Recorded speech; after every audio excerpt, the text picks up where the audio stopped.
and welcome to my channel! Yes, my channel! And for today's video, mag-unbox tayo ng Dell Optiplex. Optiplex 5060. Ayan, ang unit model niya. And tara, let's go! Let's go! Let's go! Let's go! Let's go! Let's go! Let's go! Let's go! Hindi. Let's go! Mag-start na tayo mag-unbox. Oo. So, let's start the unboxing. Ayan, ito na ang unbox natin.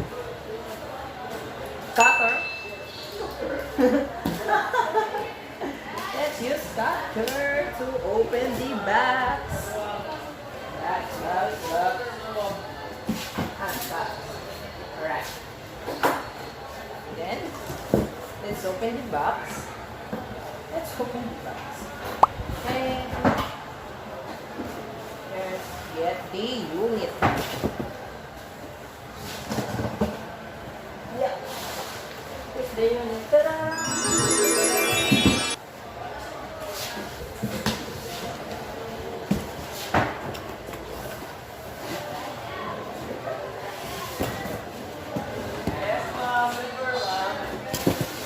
So sa mga hindi nakakaalam, ang processor nitong unit na to is Core i5 8th generation Optiplex. At ang Optiplex ay merong 3 years warranty kay Dell. And it's online service. So ito yung itsura ng tower natin. Ayan. At ang processor niya is Core i5 8th generation. Ayan. So it's just like a usual desktop. Pero 3 years warranty siya. Kumbaga pang corporate kasi siya. So ito yung mga ports natin. Meron tayo dito DVD writer for CD. Then meron tayo dito 3.5mm jack for headset or speaker. Then meron siya dito sa harap is ano to? Ayan. May 2.0 na dalawang USB port dito. Tapos, 3.0 na isa and Type-C na port. So, yan ang port niya. Then, this is the monitor. It's a 22 inches monitor. Keyboard, here. And the mouse. Alright. And, ito po ang kanyang back. Back port. Meron siyang 2.4 na 3.0 na USB ulit. Tsaka dalawang 2.0 na USB and the LAN port. Tapos meron siyang dalawang DP port. Tapos ang power cord niya is eto. Ayan, power port pala. Ayan ang itsura niya po sa back. And let's assemble na. Lagay natin dito yung DP port. Ayaw na. Ayan. DP port. And this one. The mouse. Ay, the keyboard. Tapos ito yung mouse. Ayan. Then, after nun, kailangan naksaksak na sila. Saksak natin yung power cord. Which is ito. Sorry mag-blue yung video. Hawak ko kasi yung phone. Pero, ayan, nakasaksak na siya. Ilaw siyang ganyan. So, wait lang natin mag-turn off yung ilaw niya. Bago natin siya i-turn on ulit. So, after ma-turn off ng unit, open na ulit natin siya para mag-set up na natin. For Windows 10 phone. Electric. We are electric. We are electric. We are electric. 1, 2, 3, 4. Set up natin siya for Windows 10. Then select country, Philippines.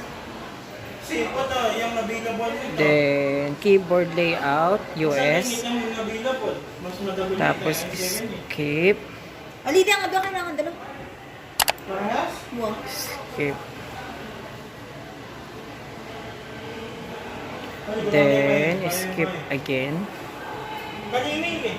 Okay, for now. Ha? Then no. Ali, ano kaya? Ayan. Just a moment, maglo-loading ulit siya. Tapos yan, maglo-loading ulit siya for about like 2 minutes ata. Then just a moment ulit siya. Tela natin yan, mag-loading na mag-loading.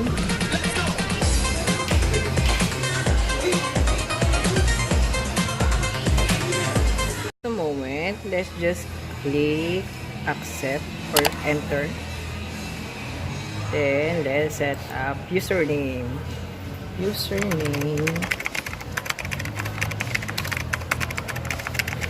for the PC.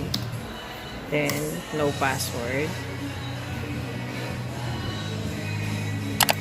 no. Then just disable this. Disable all of this, then accept. Next. Then Windows say hi. We're getting everything ready for you. This might take several minutes. Then naka-set up na nun siya. Tapos activate na natin yung Windows.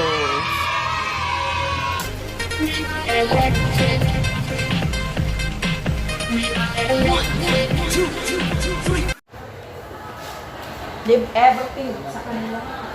Sila nang bahala. Gagawin na nila. Hanggang mapunta sa Windows 10 na. Ayan. Pero pagkabukas niya, papa-activate pa siya. Diba? Anong klase na nila? Anong klase Windows yan? Mas wala pa siyang 1.5. 1/4 lang. 1/4 lang. So, sa mga nagbabalak bumili, pang-company lang talaga yan.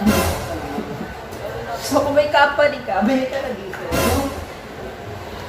So, ito yung LAN port. Lalagay natin siya para ma-activate natin yung Windows 10. So, ang OS niya is Windows 10 Pro. Not the usual Windows 10 Pro. Like sa mga laptop is Windows 10 Pro. Personalize. So, show muna natin yung desktop and hindi, this PC na pala siya sa Windows 10. Tsaka yung control panel niya. Siya pala.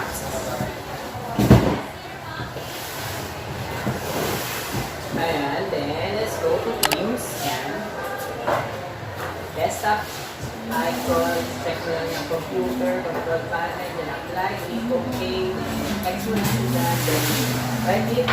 Kung paano mag-activate ng Windows 10 Pro, so bago open na unit, just right click this PC, then properties. So ayan, makikita nyo din dito yung specs ng unit nyo. Then lapit ko na nga siya. Pag mag-activate ka, just dapat nakakonect ka na sa LAN port. Then, ayan, automatic na siya pala. Ayan. Nag-activate na siya. After ma-activate, mag-disassemble na tayo ng shutdown lang natin siya.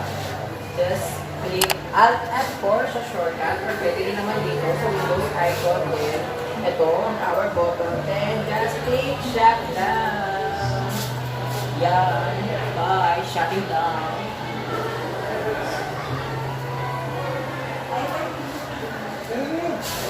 Disassemble na natin.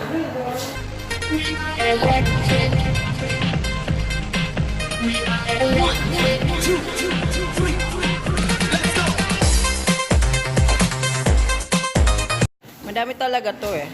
Ayan o. So, 1, 2, 3, 4. Ito yung mga tapos na. 5, 6, 7, 8, 9, 10. 11, 12, 3, at 4. So, 14 units ang sineset up namin. Bye! Thank you for watching my video and sana may natutunan kayo sa pag-unbox ko. And just click the subscribe button. Thank you. Bye!